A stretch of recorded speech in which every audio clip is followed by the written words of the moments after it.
La sangre de Jesús me redimió, me perdonó y libertad me dio. Tu majestad está dentro de mí, por siempre creo en ti, por siempre creo en ti. Me inundas con justicia y gracia cautivó mi corazón. Tu espíritu me guía a la verdad. Tu amor no fallará, tu amor no fallará.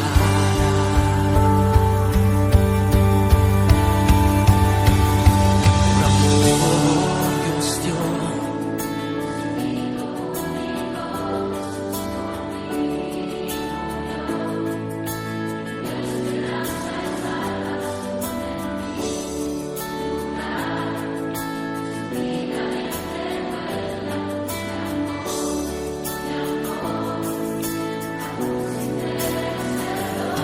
Por amor Dios dio su Hijo único, Jesús por mí murió, dio esperanza y salvación en mi lugar.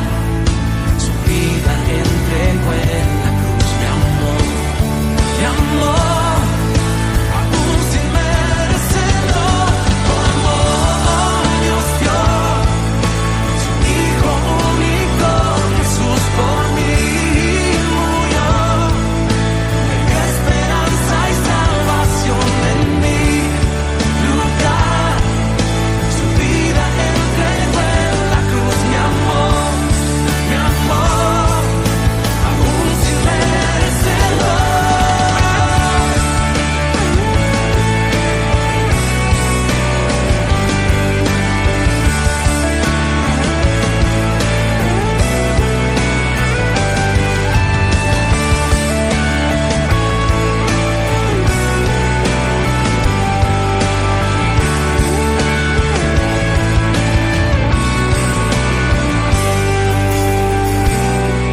Me inundas con justicia y amor, tu gracia cautivó mi corazón. Tu espíritu me guía a la verdad. Tu amor no fallará, tu amor no fallará.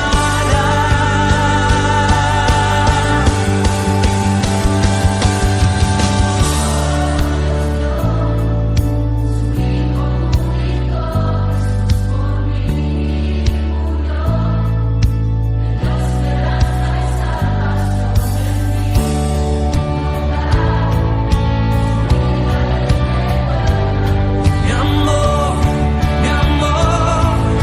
aún sin merecerlo. Por amor Dios dio su Hijo único, Jesús por mí murió, me dio esperanza y salvación en mi lugar. Su vida entregó en la cruz, mi amor, aún sin merecerlo.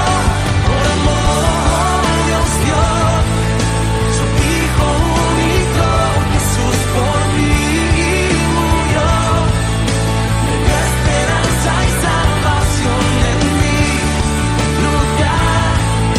Su vida entregó en la cruz, mi amor, aún sin merecerlo.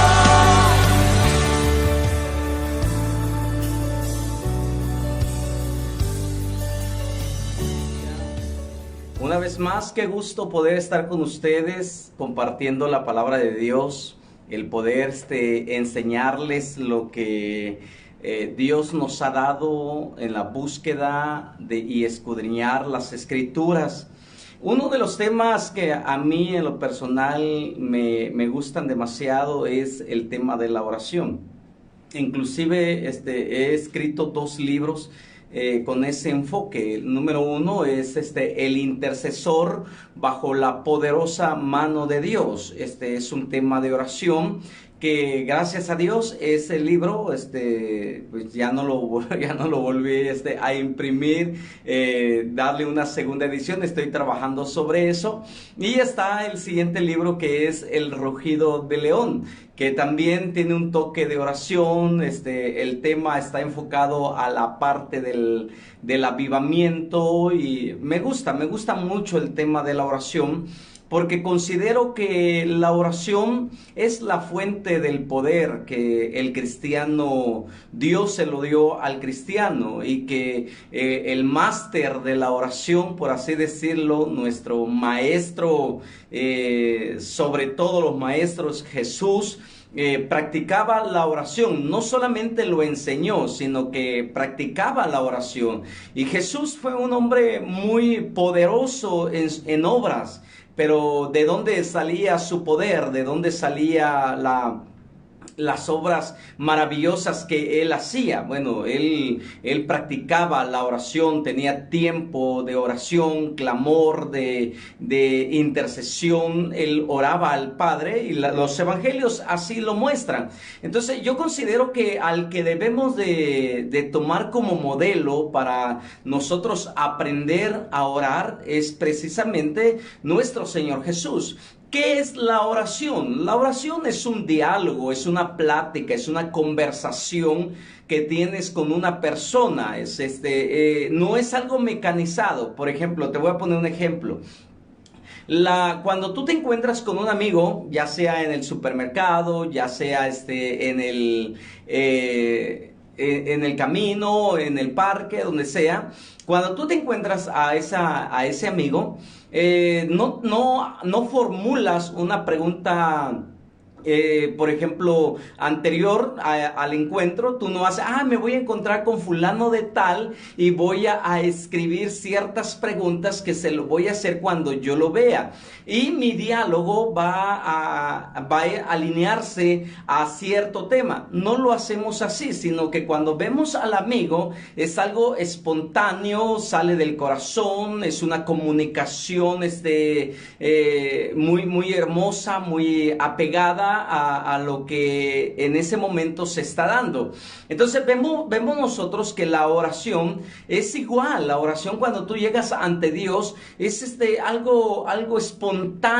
No tiene que ser mecanizado, no tiene que ser una fórmula como recitatorio, no, sino que se da en el momento de la intimidad. Ahí vas hablando, vas platicando.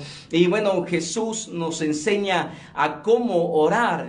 Cuando uno de los discípulos, en Lucas capítulo 11, cuando un discípulo dice, que le pregunta a Jesús y le dice, enséñanos a orar, así como Juan le enseña a sus discípulos. Y Jesús les empieza a hablar acerca de la oración. Y muchas veces pensamos que el Padre Nuestro es una fórmula, es una forma de recitarlo, y lo memorizamos y lo recitamos. Yo me lo aprendí desde que tenía 5 años de edad, y me aprendí el Padre Nuestro porque mi mamá nos obligaba a aprendernos las escrituras de memoria.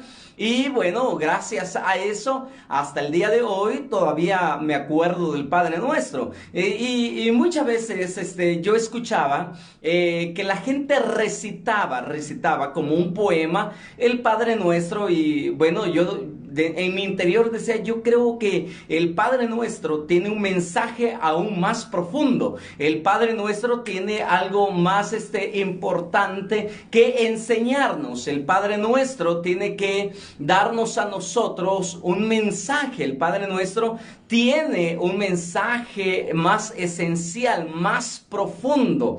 Y bueno, y entonces comencé a escudriñar, a leer las escrituras, a mencionar lo que ahí estaba, y me di cuenta que sí, que Jesús no nos dio una receta para orar. El Padre Nuestro es un modelo a seguir, solamente es un modelo a seguir para que nosotros podamos reconocer ciertos puntos ahí, son principios. Entonces, para mí el Padre Nuestro es un principio, pero el que lo enseñó es el máster de la oración, es el, wow, pues, ¿quién se puede comparar a Jesús con respecto a la oración y sobre todo los resultados de la oración? Entonces hoy quiero volver a tocar este punto, pero lo voy a enfocar de una manera totalmente diferente. Observa lo que vamos a hacer.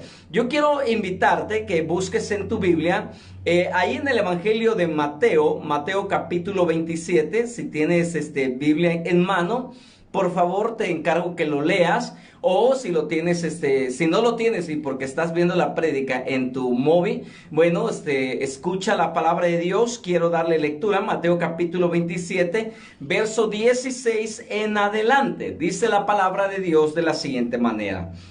Voy a leer Mateo capítulo 27, versículo 32 en adelante. Cuando salieron, hallaron a un hombre de Cirene que se llamaba Simón. A obligaron a que llevase la cruz.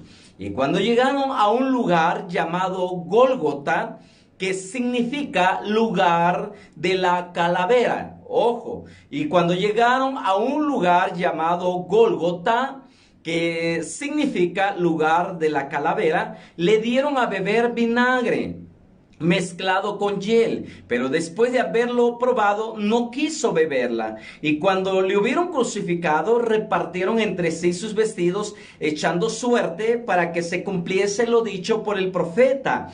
Pues partieron entre sí mis vestidos y sobre mi ropa echaron suerte. Y sentados y sentados le guardaban allí y pusieron sobre su cabeza su causa escrita: este es Jesús, el Rey de los judíos. Entonces sacrificaron con él a 2 ladrones, uno a la derecha y el otro a la izquierda. Y los que pasaban le injuriaban. Los que pasaban, ¿qué dice? Le injuriaban. Y dice la palabra de Dios también, los ladrones que estaban crucificados con él. Y desde la hora 6ª hubo tinieblas sobre la tierra hasta la hora 9ª. Cerca de la hora 9ª, Jesús clamó a gran voz diciendo: Elí, Elí, lama sabactani. Esto es: Dios mío, ¿por qué me has desamparado? Algunos de los que estaban ahí decían al oírlo: a Elías llama Y al instante, corriendo, uno de ellos tomó una esponja y lo empapó de vinagre y poniéndola en una caña le dio a beber.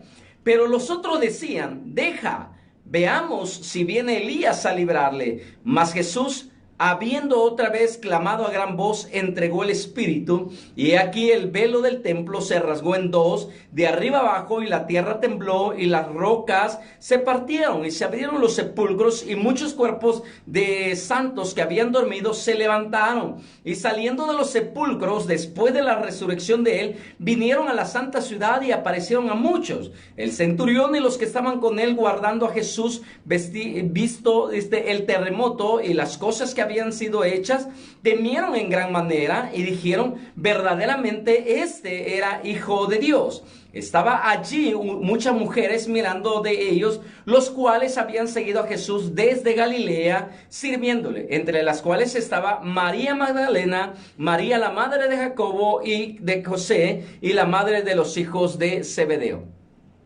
Este pasaje, esta aportación de Mateo con respecto a la muerte de nuestro Señor Jesucristo, encierra uno de los secretos más increíbles que tú puedas imaginarte.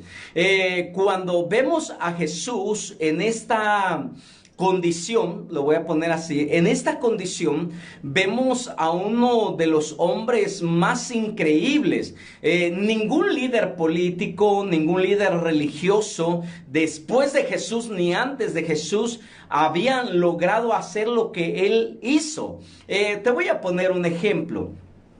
Cuando vemos a Jesús, vemos al maestro de las emociones, voy a ponerlo así, al maestro de las emociones, pero Jesús supo cómo gestar sus emociones. Él sabía cuándo y en dónde y a quiénes responder. ¿Cuándo? Y a quiénes y en dónde responder. Jesús no estaba haciendo las cosas de manera a la y se va. Jesús trabajó de una manera increíble en sus emociones, porque cuando lo vemos al momento de que Él es entregado, imagínate, cuando a Jesús lo arrestan, ¿quién no se sorprende? ¿Quién no se asusta? ¿Quién no eleva sus emociones cuando recibe la notificación o la policía llega? El corazón comienza a bombear y ahora sí los pensamientos nos comienzan a inundar y comenzamos nosotros a cometer ciertos errores en ese momento porque no conectamos nuestras emociones. En ese momento la ira, la molestia, el asombro, la sorpresa, todo eso nos saca de quicio, lo voy a poner así, nos saca de nuestra zona de comodidad. Y bueno, cometemos errores, muchas veces nos trabamos, no sabemos qué hacer o respondemos violentamente. Bueno, cuando vemos a Jesús siendo arrestado desde el momento en que Judas, el que se le conoce como el traidor, se acerca a Jesús y le da un beso, Jesús no reacciona violentamente, no reacciona agresivamente, sino que con una mirada tierna ve a Judas ve a Judas y comienza a decirle: amigo, con un beso traicionas al maestro. Imagínate, ¿no? ¿Cómo responderías tú? ¿Cómo respondería yo? Yo me pongo a preguntar, ¿cómo hubiese respondido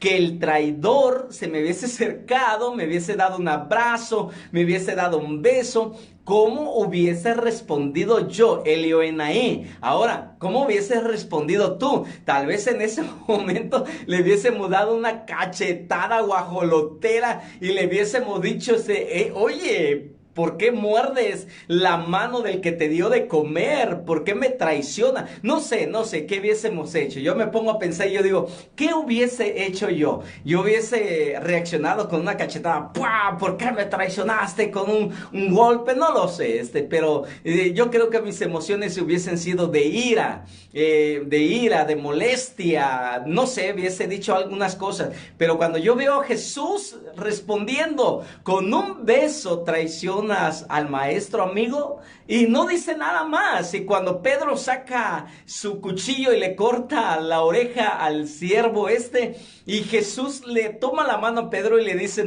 así no son las cosas. Y bueno, tú sabes el milagro que Jesús hace, ¿no? Reconstruye la oreja de ese siervo, pero ni aún así los que lo arrestaban viendo el milagro en ese momento, ni aún así, ¿no? Se conmovieron, arrestaron a Jesús, y cuando estaba en ese proceso, en ese momento antes de ir a la cruz, que se le llama la famosa pasión de Cristo, vemos nosotros que Jesús, cuando lo injuriaban porque lo insultaron, horrible lo insultaron, dice que le vendaron los ojos y que con una vara le golpeaban la cabeza, pero no lo golpeaban tocándole así, sobándole, no, lo golpeaban y le decían, a ver, adivina quién te ha golpeado, y de esa manera se comenzaban a burlar de Jesús. Lo golpearon, lo abofetearon, y en el libro de los Salmos dice la palabra que arrancaron de mí mis barbas.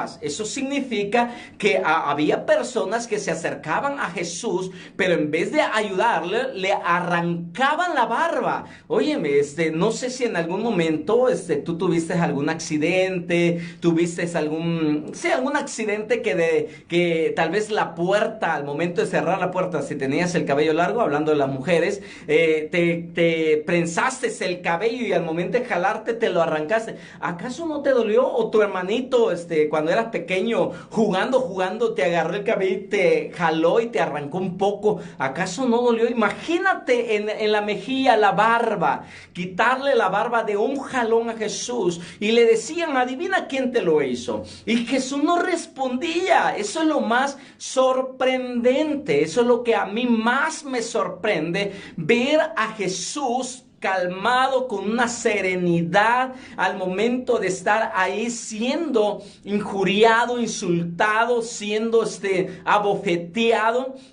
Y Jesús no decía absolutamente nada. Bueno, yo sé y yo creo que los que conocemos un poco de Biblia van a decir, bueno, es que era parte de la profecía, porque como oveja fuiste llevado al matadero y no abriste la boca. Es una profecía del libro de Isaías, capítulo 53. Yo te invito a que tú lo puedas leer con calma y extrae de ese capítulo, extrae lo más esencial y lo más maravilloso de la persona de nuestro Señor Jesucristo. Como oveja fuiste llevado al matadero, mas no abriste tu boca. Jesús no abrió su boca, quedó callado. Él estaba en paz. Sí, su cuerpo estaba sufriendo. Él escuchaba las injurias de los demás. Él escuchaba todos los insultos, todo lo que él estaba pasando en ese momento.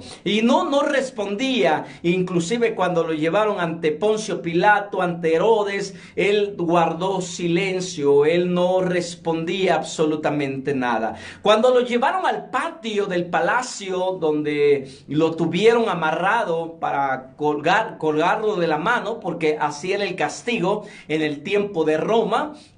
Lo colgaban sus manos, unían sus manos hacia arriba y los colgaban y los azotaban. Imagínate el cuerpo colgado. No sé si en alguna ocasión en algún parque tú fuiste y habían unos atravesamanos, se le llamaban, bueno, aquí y te colgabas y ibas cruzando con la mano un espacio.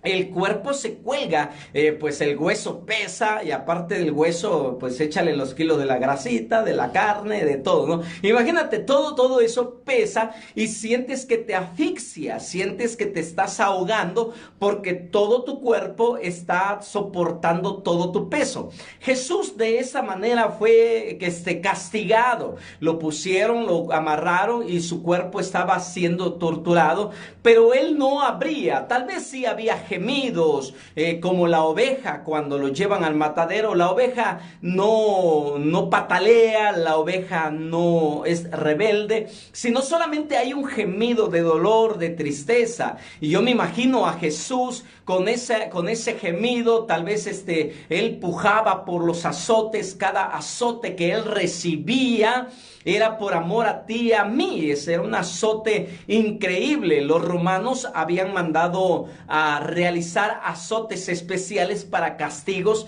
dependiendo el tipo de crimen que se habían hecho.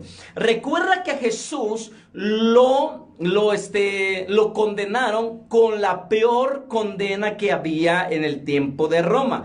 Había muchos tipos de castigo, pero a Jesús lo condenaron a muerte, le dieron pena capital. Eso significa que ya no había más que hacer por Jesús. Ahora, veamos algo bien importante aquí. Cuando Jesús es condenado, a Jesús lo condenan, y el peor castigo es la crucifixión. Pero antes de la crucifixión eran los azotes, y los romanos tenían azotes especiales que eran los tipos listones o las cuerdas, eran de 3 cuerdas cada uno, el azote, y eran cuerdas de cuero de piel de animal. No sé qué tipo de animal era, pero era de piel de animal. Era una piel dura, lastimosa, garrasposa, y en la punta de la lanza, o de la punta de los azotes, llevaban pedazos de huesos puntiagudos. Algunos eran como garras de gato que tenían, y al momento de azotarlos, esas puntas se ensartaban en la piel, y al momento de jalarlo, arrancaban pedazos de piel, de carne, y Jesús recibió 40 azotes menos uno, dice la palabra de Dios. 40 azotes menos uno, aproximadamente 39 azotes, que era el azote máximo que una persona podía aguantar. Jesús aguantó hasta 39 azotes. Muchas personas que recibían esos azotes morían a los 10, a los 15 azotes por el dolor, y sobre todo porque su cuerpo se estaba desangrando. Y Jesús aguantó los 39, su cuerpo fue desfigurado. No sé si alguna vez has visto cómo hacen la carne molida, que lo meten en un molino y salen las tiras. Bueno, así salían los pedazos de carne en el látigo de los romanos, y el cuerpo de Jesús fue abierto, fue lacerado. Jesús estuvo aproximadamente desde las 4 de la mañana, 5 de la mañana que lo arrestaron, sufriendo esos dolores, hasta casi al mediodía, que era la crucifixión, casi hasta las 12 del día que Jesús fue crucificado. Él comenzó a padecer. El cuerpo de Jesús sufrió grandes temperaturas. Te voy a decir algo, y esto casi no lo dicen los historiadores, o no sé por qué, pero dentro de la apologética es una rama de la teología que significa defensa de la fe. Dentro de la apologética, que es la defensa de la fe, dicen que Jesús no lo dejaron con ropa cuando lo estaban castigando y dándole los azotes. No lo dejaron con paños menores, sino que lo desnudaron completamente. A él le quitaron toda su ropa, a él lo desnudaron. Por eso dice Hebreos capítulo 12, dice: aquel que sufrió con gozo el vituperio puesto delante de él. ¿Por qué? Porque el vituperio habla de una crueldad que tanto los romanos como los judíos desataron contra Jesús en ese momento. Entonces, cuando lo azotaron, a Jesús le quitaron toda su ropa, aún los paños menores, la ropa íntima, se lo arrancaron y lo dejaron desnudo. Por eso la vergüenza, imagínate, él soportó la vergüenza de estar desnudo ante el público y siendo azotado de esa manera. Y no solamente eso, cuando a Jesús lo comenzaron a maltratar de esa manera, su cuerpo comenzó a tener reacciones de fiebre, altas temperaturas. Algunos historiadores dicen que Jesús llegó a tener más de 40 grados de temperatura. Por eso algunos dicen estaba delirando en la cruz del Calvario, porque hablaba ya coherencia, supuestamente. Pero Jesús nunca perdió la coherencia. Él estaba consciente en todo momento. ¿Pero por qué lo logró? Por amor a ti y por amor a mí. Él logró estar coherente, consciente, estar presente, sufriendo ese dolor. Y ¿sabes una cosa? Que ese dolor, esos azotes, lo merecías tú y lo merecía yo. Esa crueldad, ese desprecio, lo merecías tú y lo merecía yo. Pero sin embargo, él, el Hijo de Dios, se convirtió en el Hijo del Hombre, para que los hijos de los hombres se conviertan hoy en día en los hijos de Dios. ¡Qué increíble! ¡Qué maravilloso amor! Ahora entiendo a más profundidad Juan capítulo 3, verso 16. De tal manera amó Dios al mundo que dio a su Hijo unigénito. De tal manera, ¿de qué manera? De esta de la que te estoy diciendo. De esta de la forma en que Jesús padeció por amor a nosotros. regresando a ese momento en que Jesús estaba siendo torturado, estaba siendo maltratado, estaba siendo castigado, cuando estaba ya tirado en el piso, sangrentado, su cuerpo estaba destruido completamente. Algunos romanos llegaban y se orinaban. Llegaban y se orinaban en el cuerpo de Jesús. Por eso dice que Jesús llegó a tener infección en su cuerpo. Ya no se conocía a Jesús por los moretones, la infección, por todo lo que le hicieron al maestro. Imagínate. Ahora, vamos, y le obligan, lo llevan, después de eso, lo llevan para ante Herodes, y Herodes le pone una corona de espinas, y no creas que son esas espinas pequeñas que tú conoces. No, eran espinas precisamente que así se llamaban, espinas de la cruz, así se conoce en el tiempo de Jesús.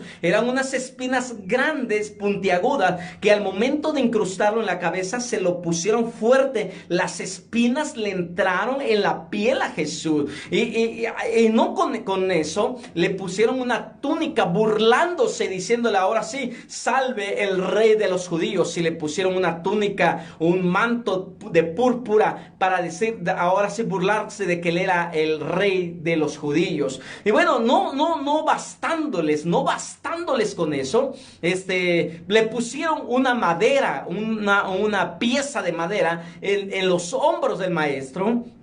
Y lo hicieron llevar esa pieza de madera hasta un monte llamado Gólgota, el monte Calvario. ¿Y cuántos kilómetros había de donde Jesús caminó? Había una distancia muy considerable. Y entonces Jesús, cansado, desvelado, molido, y ahora llevando una madera en sus hombros para que ahí donde él tenía que ser crucificado, no podía soportarlo más. Por eso, cuando vemos la pasión, vemos que Jesús cae 3 veces al suelo, y en las 3 veces, una de ellas le dan agua, en otras una mujer llega y le limpia el sudor, el famoso manto, ¿no?, del sudario, le pone en el rostro, las mujeres llorando, diciéndole: ¿por qué le hacen esto al maestro? Y Jesús ahí va una vez más. Wow. No sé, se me quebranta el corazón, pero de felicidad, de ver al maestro, a mi Señor, respondiéndole a las mujeres y diciéndoles: bienaventuradas ustedes, bienaventurados los pechos que dieron de mamar, bienaventuradas ustedes, mujeres de Jerusalén. Y los hombres, y las leyes o los líderes religiosos burlándose de Jesús, y Jesús guardando silencio hasta ese momento. Él no decía absolutamente nada. Y el Evangelio de Mateo dice que cuando Jesús ya no pudo seguir con la cruz, tomaron a un tal Simón de Cirene para que le ayudara. Era parte del reglamento, era parte de la ley romana, que cuando alguien no podía cargar una carga pesada, un bulto pesado, obligaban a un judío a llevarle una milla. Bueno, en ese momento Simón de Cirene salió y lo encuentran, y a él le obligan a llevar. Ahora entiendes por qué Simón de Cirene llevó la cruz o el madero hasta el Gólgota, ¿va? No porque, Simón de Cirene, muy amable, no. Lo obligaron los romanos porque era parte de la ley romana llevar. Por eso, en una ocasión Jesús les enseñó a sus discípulos y le dijo: si alguno le pide que los lleve, tú lo lleves una milla a ellos, llévalo a 2 millas. Jesús enseñó eso porque era una ley dentro de la Constitución de Roma. Bueno, lleva a Simón de Cirene la cruz, y cuando llega hasta la cruz, vemos a Jesús siendo clavado en el madero, siendo en ese momento, siendo ya poniéndole los clavos en sus manos, en sus pies, lo pone en ese pesado madero, y Jesús menciona 7 palabras. Pero dime una cosa, ahora piensa en esto. Si Jesús hubiese perdido la conciencia, hubiese perdido la noción del tiempo, ¿Hubiese respondido de manera coherente? Por ejemplo, cuando le dijo al ladrón, le dijo, hoy estarás conmigo en el paraíso. ¿Estaría consciente? Cuando la gente lo insultaba, Jesús guardaba silencio. Pero la pregunta que yo hago, y quiero que tú y yo reflexionemos en eso, ¿de dónde sacó él tanta fortaleza? No me digas, es que él era el Hijo de Dios. No. En ese momento, en ese instante en que él está clavado en la cruz, no está como Hijo de Dios. Está como el Hijo del Hombre. Está sufriendo en condición humana. Él está padeciendo los dolores de la humanidad, en su humanidad. ¿Por qué soportó tanto? Alguien puede decir ahí, pues por amor a nosotros. Sí, por amor a nosotros. Pero más que por amor a nosotros, algo le dio la fuerza, algo le dio el poder. Y eso es lo que yo quiero que en esta mañana tú y yo reflexionemos. Analicemos y pensemos de dónde Jesús sacó el equilibrio emocional. ¿Cómo es que él gestó sus emociones desde el momento en que lo arrestan? Pasa la Vía Crucis, llega hasta el monte Gólgota y clavado con clavos en sus manos y en sus pies, él no decía absolutamente nada. Aun cuando el ladrón que estaba al lado de él le decía, si eres hijo de Dios, desciende de la cruz, sálvate a ti mismo y sálvanos a nosotros. Él no respondió, sino que el otro ladrón defendió a Jesús y le dijo, oyes, ya cállate. Porque nosotros a la verdad estamos pagando por nuestras obras, pero él no hizo nada y está aquí inocentemente. Y cuando el ladrón le dice, acuérdate de mí cuando vengas en tu reino, vemos que Jesús conscientemente, inteligentemente, le dice al ladrón, hoy estarás conmigo en el paraíso. El ladrón ese alcanzó salvación en ese momento. Si Jesús estaba inconsciente y hablaba coherencias como los demás dicen, él no debería haber respondido de esa manera. Óyeme, soportar tanta injuria del pueblo, de los sacerdotes, de los romanos, y él hablar sabiamente. ¿De dónde sacó esa fuerza Jesús? Porque eso es lo que yo quiero transmitirte en esta mañana.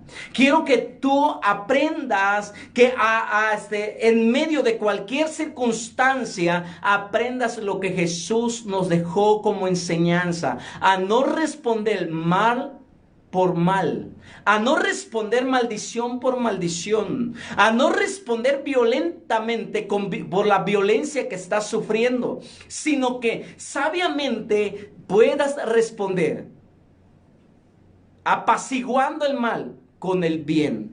Que tengas paz en medio de cualquier circunstancia. En cualquier momento tú puedas tener calma. No te digo, no te puedo decir, oye, no llores. No, somos humanos y podemos llorar. Jesús lloró. No lloró en la cruz del Calvario, pero antes de la crucifixión sí Jesús lloró. Lloró ante la tumba de su amigo Lázaro. Lloró cuando vio a Jerusalén que iba a ser destruida. Jesús lloró. Es bueno llorar. Es bueno llorar, es bueno desahogarte. Pero una vez más, la pregunta es, ¿de dónde Jesús sacó tanta fortaleza para poder de esa manera soportar tanto dolor? Tanto dolor. Recuerda que el que nos amó fue el Padre.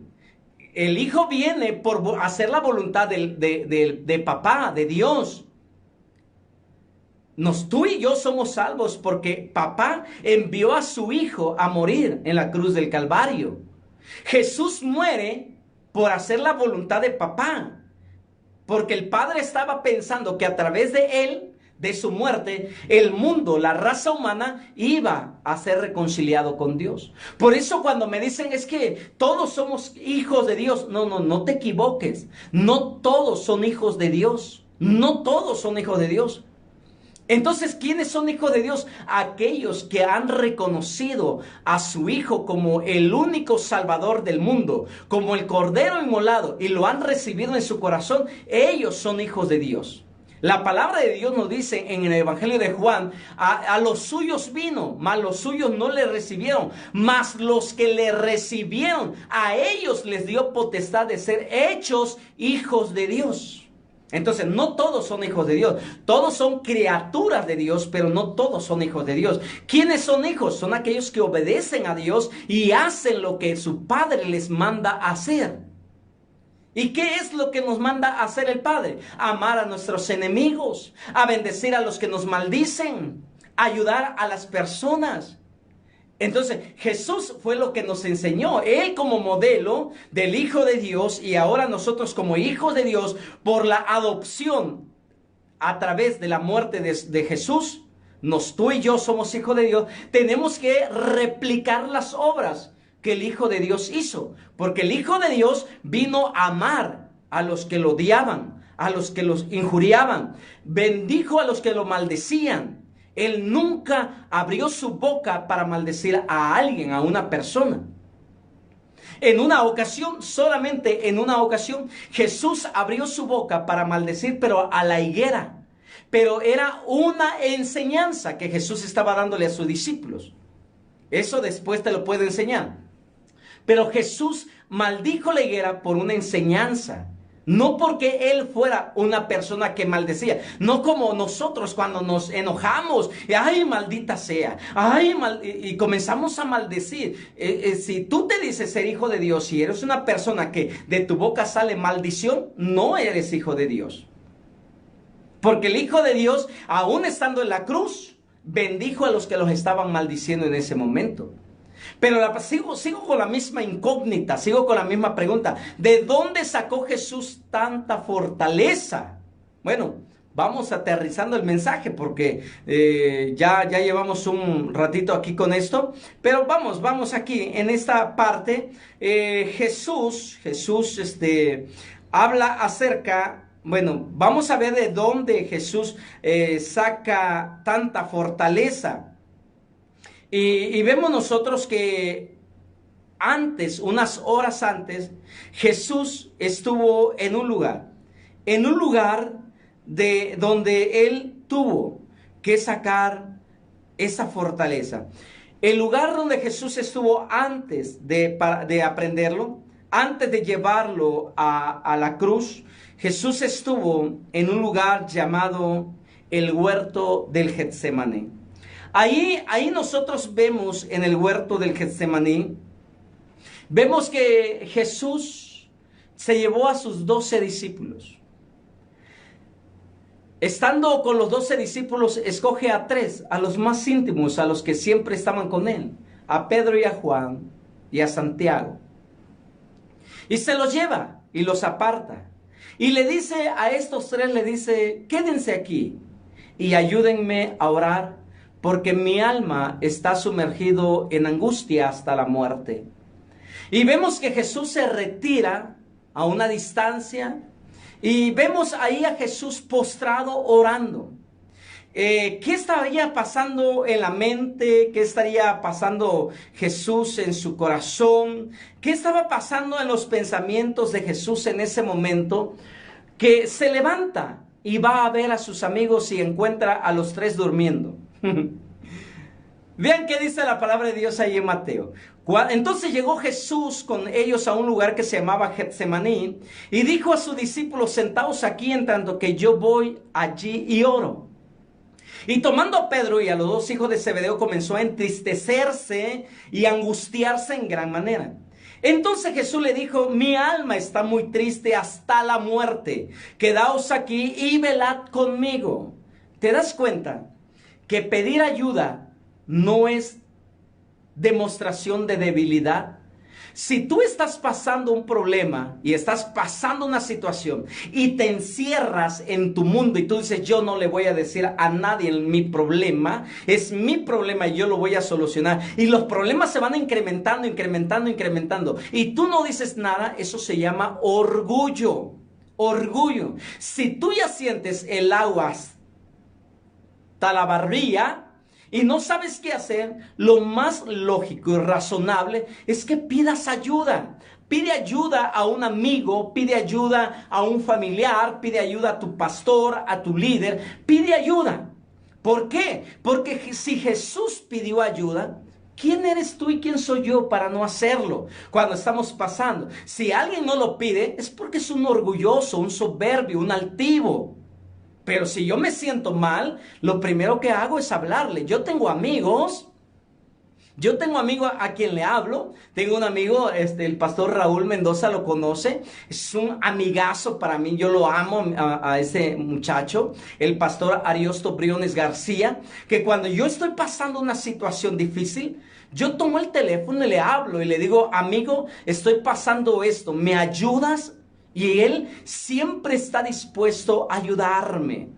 Pero siempre tengo que buscar el apoyo de alguien. De repente le hablo a Raúl y le digo, amigo, me siento mal, me siento así. Muchas veces le hablo a otras personas y yo comento, y no porque sea débil, porque eso no se llama debilidad. Estoy débil en la carne, pero fuerte en el espíritu y busco el apoyo de los demás. Jesús buscó la ayuda de sus amigos y le digo, quédense aquí mientras yo voy y oro. Y yéndose un poco adelante, se postró sobre su rostro, orando, diciendo, Padre mío, si es posible, pase de mí esta copa, pero no sea como yo quiera, sino como tú. Vino luego a sus discípulos y los halló durmiendo y dijo a Pedro, así que no habéis podido velar conmigo una hora, velad y orad para que no entréis en tentación. Sí, el espíritu a la verdad está dispuesto, pero la carne es débil. Y dice la palabra, y otra vez fue y oró por segunda vez diciendo, Padre mío, si puedes pasar de mí esta copa sin que yo la beba, hágase tu voluntad. Vino otra vez y los halló durmiendo porque los ojos de ellos estaban cargados de sueño. Y dejándolos, dice la palabra, se fue de nuevo y oró por tercera vez. ¿Cuántas veces oró Jesús? 3 veces. Observa algo bien importante. ¿Por qué Jesús no respondió? Maldición con maldición, golpe con golpe, injuria con injuria a los que lo estaban insultando en ese día. Porque él, antes de haber ido a la cruz, él fue al Getsemaní y 3 veces oró al Padre para que le diera la fortaleza. Sí, él oró y dijo, no quiero beber esta copa. En pocas palabras Jesús le dijo, Padre, yo no quiero ir a la cruz. Jesús no quería ir a la cruz. Hablando humanamente, ojo, humanamente. Hablando humanamente, Jesús no quería ir a la cruz. Jesús le dijo al Padre, no quiero ir, pero que no se haga mi voluntad, sino la tuya. ¡Qué amor tan grande la de Jesús! Ahora sí entiendo de dónde sacó Jesús tanta fortaleza, porque para no responderle mal a los hombres, se desahogó con papá. Ahí orando, él le dijo al Padre, no quiero, papá. No quiero morir en la cruz. No quiero padecer lo que voy a padecer. No quiero. Pero si tú no puedes quitarme o evitar que yo beba esa copa, que no se haga mi voluntad, haz la tuya. Ahí en la oración Jesús se desahogó. Ahí Jesús en la oración sacó todo lo que tenía. Por eso no le respondió mal a Judas. Por eso no le respondió mal a Pilato ni a Herodes. Por eso no insultó a los soldados. Por eso no insultó al ladrón que lo estaba injuriando. Porque ahí en el Getsemaní Jesús dejó todo lo dejó ahí. Es necesario que tú y yo tengamos nuestro Getsemaní. Un lugar donde vayamos a postrarnos, a sacar nuestro dolor, nuestra decepción. Ahí es donde nosotros tenemos que liberarnos de toda emoción tóxica en la oración. Para que cuando salgamos de nuestro Getsemaní y pase un problema, o tal vez los hijos o la esposa o el esposo te digan algo insultándote, tú no respondas mal con mal, sino que tú tengas paz y tranquilidad como Jesús nos los enseñó en la cruz del Calvario. ¡Qué increíble! Por eso te digo que el máster de la oración, el máster de las emociones, es Jesús de Nazaret. Es Jesús. Te traicionó alguien. Ve a tu Getsemaní. Y ahí en el Getsemaní, ora y dile: Señor, me siento insultado, me siento decepcionado. Ahí en el Getsemaní, tú dile al Señor: Señor, siento tanto dolor, siento tanta decepción, porque me hicieron esto, Señor. Y hoy lo pongo en tus pies, hoy lo pongo en tus manos. Y verás que cuando salgas de tu Getsemaní al mundo real, tu corazón va a estar en paz. Y cuando veas a la persona que te traicionó, te insultó, te ofendió, te robó, te engañó, tú no le vas a responder con mal. Tú lo vas a ver con los ojos con la que Cristo los pudo haber visto a ellos. Pueblo de Dios, te animo y te fortalezco en el Señor con esta palabra. Te animo y te fortalezco en el Señor. Únete en oración por tus pastores. Únete en oración por sus hijos. Es el tiempo de unirnos. Hace unos días un joven pastor me preguntó: pastor, ¿usted cree que después de la pandemia la iglesia va a regresar como antes? Y le dije: ni Dios lo mande. Espero que no regrese como era antes. Espero que regrese mejor. Pueblo de Dios, es el tiempo de hacer cambios en tu vida, hacer cambios en tu corazón.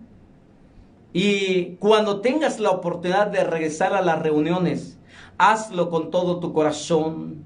Agradécele a Dios porque muchos ya no están. Esta temporada algunos se adelantaron ya. Pero tú y yo estamos aquí. Y yo estoy feliz porque tengo a mi amigo Raúl Mendoza todavía con nosotros. Gracias, pastor, por tu lucha, darnos ejemplo de que sí se puede salir adelante. Gracias, Yasmín, por cuidar a mi amigo, te amo, un abrazote. Gracias por cuidarlo. Yo sé que tu primer amor y tu único amor es él. Te veo cuando lo miras y se te cae la babita por él. Gracias por amarlo tanto a mi amigo. Lo amo. Gracias por tus hijos. Los bendigo en el Señor. A todos los del pueblo de Dios los bendigo. Y declaro que tu Getsemaní que has atravesado será para bien. Eres testimonio de fortaleza, testimonio de vida. Te amamos. Y así que, mi amigo, gracias por darme la oportunidad, porque yo sé que ya el próximo domingo ya ansías compartir con la iglesia. Ya no voy a poder estar con ustedes. Bueno, sí, el pastor Raúl me invita, aquí vamos a estar. Pero quédate con esto. Quédate con esto. Jesús, el máster de las emociones. Jesús, el máster de la oración. No respondió mal por mal, ni injuria por injuria, ni maldición por maldición, ni golpe con golpe. Porque antes de pasar todo ese proceso, Él estuvo en su Getsemaní, llorando, quebrantado, angustiado hasta la muerte, que aún los vasos sanguíneos de su frente se rompieron y sudaba gotas de sangre. Imagínate todo lo que Él vivió antes de ir a la cruz. Así que salgamos a demostrarle al mundo que nosotros como iglesia y pueblo de Dios somos diferentes a ellos y que no pagamos mal por mal. Oramos a Dios para bendecirnos y despedirnos. Padre, en el nombre de Jesús, en esta preciosa mañana, gracias doy por la vida de los pastores Raúl y Yasmín.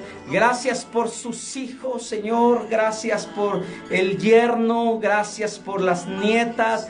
Gracias, mi Dios, porque tú les has guardado de todo mal y les has protegido hasta este momento. Gracias por cada congregante de pueblo de Dios. Gracias por todos los de la tercera edad. Gracias por todos los jóvenes. Gracias por los niños de pueblo de Dios. Gracias por cubrirlos con tu sangre preciosa.